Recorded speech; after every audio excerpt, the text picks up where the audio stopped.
Bonjour tout le monde, aujourd'hui c'est le X jour de confinement, je ne sais plus. Mais lundi je me suis baladée et j'ai réalisé l'importance de s'émerveiller de tout ce qu'on a autour de nous. Je pense que c'est l'un des plus gros défis du confinement, c'est que finalement on est assez restreint. Au Canada, on a encore le droit de se déplacer ou de sortir se balader, mais je sais qu'en France c'est plus possible sauf sous dérogation. Bon courage d'ailleurs à tous ceux qui vont travailler. Ma vidéo elle est surtout pour ceux qui sont à la maison comme moi, en sécurité, en bonne santé. Euh, En fait, je veux vraiment parler de l'importance de regarder ce qu'on a différemment.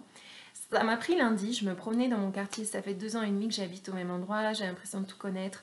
Je suis en plein centre-ville, donc j'ai pas de parc tout de suite à côté pour m'évader en pleine nature, donc je me retrouve vite au milieu des rues, tout le temps dans les rues. Puis bah voilà, les rues tu les connais. Sauf que en prenant des photos pour Instagram, j'ai commencé à zoomer sur des détails. J'habite dans un vieux quartier, donc du coup il y a beaucoup de sculptures, de vieilles portes, de colonnes, et j'avais jamais vraiment...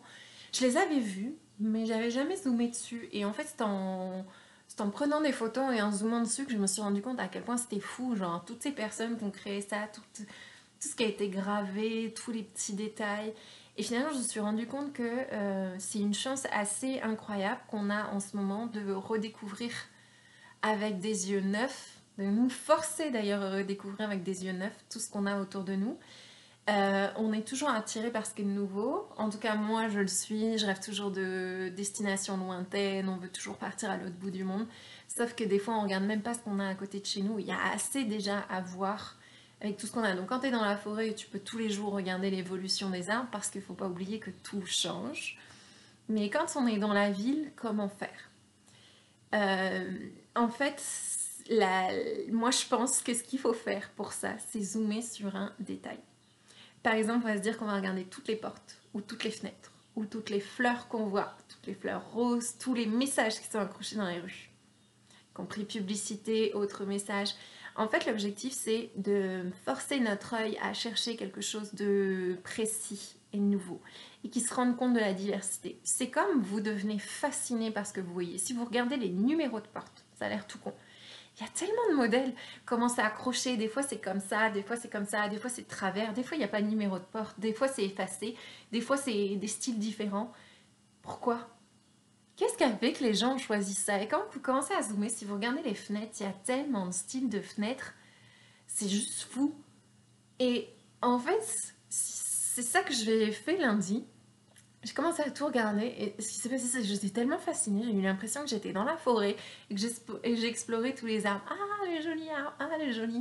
Et en fait, c'était juste fou parce que en, en observant, j'ai vu des choses que j'avais pas vues et que j'aurais pas vues si j'avais fait comme d'habitude. Parce que c'est un piège d'être en plus dans son environnement, c'est comme on a l'impression de le connaître déjà, on y fait encore moins attention. Alors que si c'était nouveau, on serait là avec nos yeux tout neufs de ah, c'est magnifique. Il y a dans chaque environnement des choses à voir. Que ce soit les cailloux par terre. Moi, j'ai trouvé des petits cailloux blancs je suis en plein centre de Montréal, vraiment là, en centre-ville. Et je suis à côté du port. Et en fait, dans le port, là, à côté de l'eau, il y a quand même un peu d'herbe. Donc j'ai de la chance, j'ai un chemin avec de l'herbe. Et il y a des cailloux blancs, brillants, on dirait des pierres. Donc moi, je me suis amusée à les ramasser, puis à me faire à les empiler quelque part. En fait, finalement, je me dis, on a très peu de temps pour sortir. Et si on transformait cette balade de peut-être 500 mètres ou de 10 minutes ou d'un quart d'heure en quelque chose de magique, comme un jeu, comme quelque chose de créatif, comme une observation différente. Et si chaque jour on se fixait un nouvel objectif de zoomer sur quelque chose d'autre, c'est ça que je propose. En fait, l'idée, elle m'est venue et je me rends compte que maintenant j'ai le réflexe. J'ai fait 10 jours de méditation silencieuse Vipassana.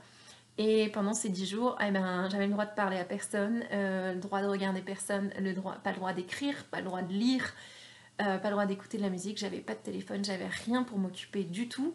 Et donc finalement, entre les séances de méditation et les repas, la seule chose que je pouvais faire, c'était aller me promener dans un petit chemin qui faisait 10 minutes, un quart d'heure, dans la forêt. Donc c'était cool, j'avais 10 minutes, un quart d'heure, mais 10 minutes, un quart d'heure que tu fais tout le temps, bah, tu finis par te lasser. Mais j'ai dû m'inventer des jeux et je me suis rendu compte qu'au final, c'est pas avoir de la nouveauté qui est important, c'est la manière dont tu vis ce que tu as actuellement et la manière dont tu es capable de reconnecter et de te rendre compte que oh, il y a des nouvelles choses, il y a des choses encore différentes, que voilà, ce qui t'entoure est beau plutôt que de t'en lasser. C'est comme se réinventer quelque chose. Ça m'a forcé à me réinventer. Et il y avait des choses toutes bêtes. Par exemple, à un moment donné, je me suis dit, ok, il neige aujourd'hui. Et la seule chose que je vais faire, c'est suivre les traces de pas. Et je n'aurai pas le droit. Moi, je me suis fixé mes propres règles. Je n'aurai pas le droit de marcher là où il n'y a pas de pas.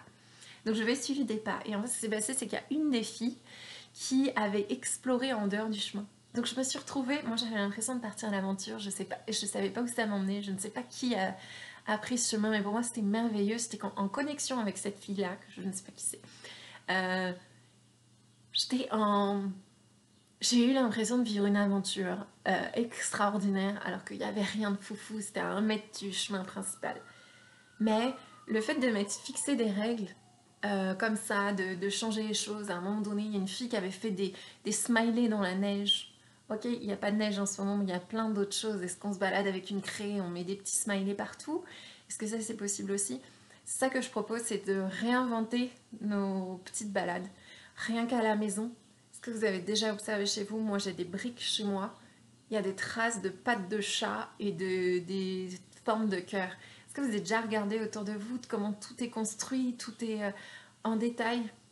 Tous les objets qu'on a chez nous, ça a été créé par des gens. Il y a des milliers de personnes qui ont contribué à tout ce qui nous entoure. Si on zoomait sur les détails. Donc voilà, pour s'émerveiller, je propose de zoomer sur les détails, de vous focuser sur quelque chose. Et vous allez voir à quel point c'est magique et à quel point vous n'aviez pas tout vu de ce qui vous entoure. Voilà, donc émerveillez-vous, vive la team des bisounours en confinement. Prenez soin de vous et bisous. N'oubliez pas que vous êtes important.